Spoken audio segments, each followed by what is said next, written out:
Hey, welcome back. Audra here from chica+co. Today I'm going to go through a simple, balanced, raw-based recipe, or raw-based formula that is, that you can make in bulk and freeze. This one will change your raw meal game up for the better, saving you time, money, and a whole lot of stress. Oh, and at the end of this, I'll explain to you how you can get your free downloadable cheat sheet for free.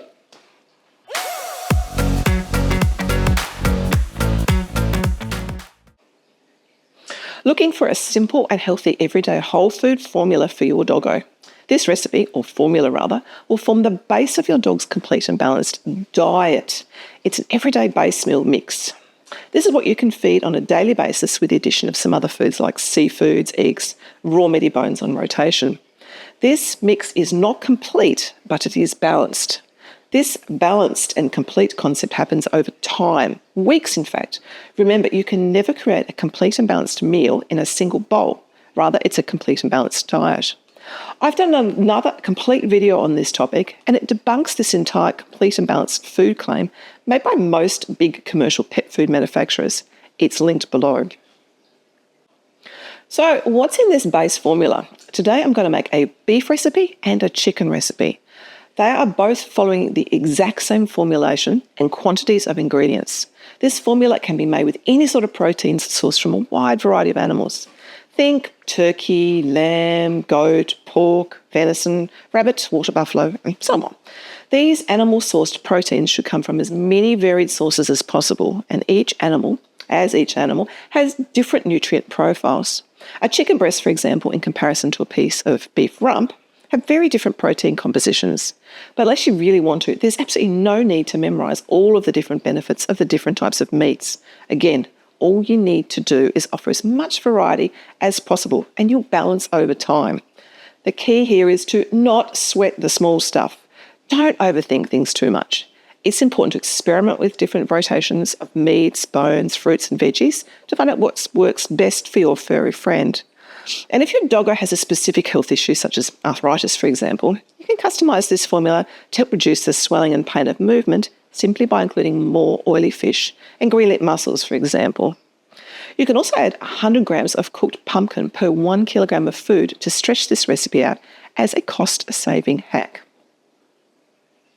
For more great, easy-to-follow recipes like this, please like and subscribe so you can stay up to date. Okay, let's start at the main component of your dog's diet, meats, which should comprise 70% of their daily intake.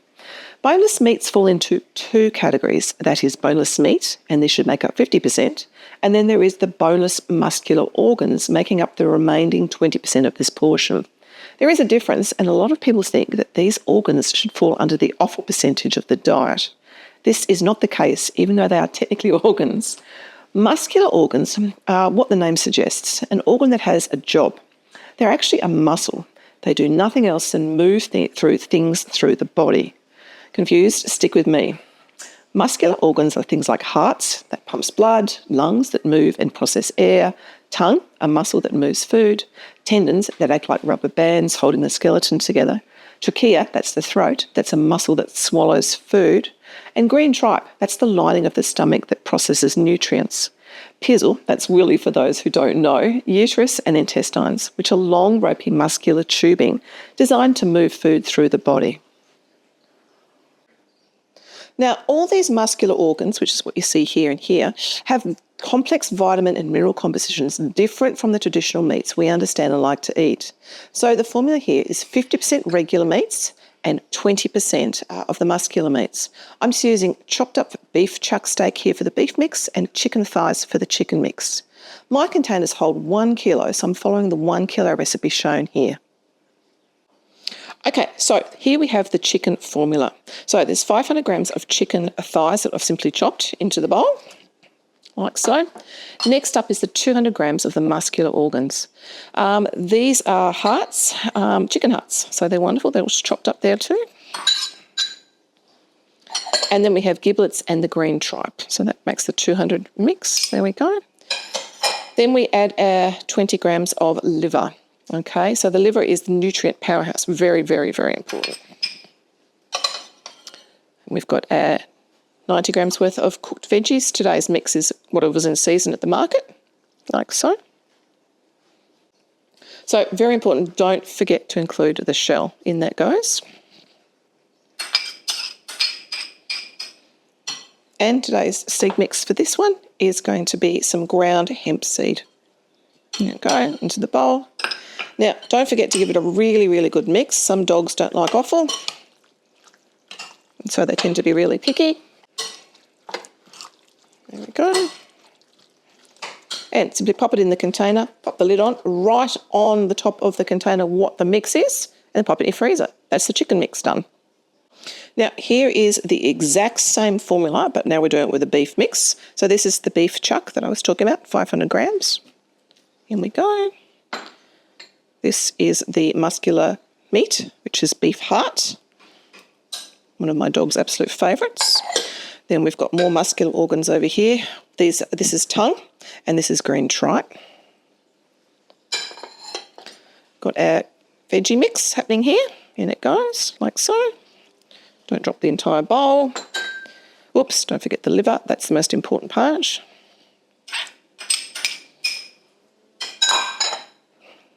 Once again, a raw egg with the shell included. Again, if you want to cook this, you can. And the seed mix I'm using for this is activated chia seeds. All I've done is soak these in some water. As you can see, they've puffed up to almost double their size. And I did forget a very important part of the last mix, which is oil. So the last one I was going to use olive oil. This one I'm using extra virgin coconut oil. So it's 1 tablespoon. And it goes like so.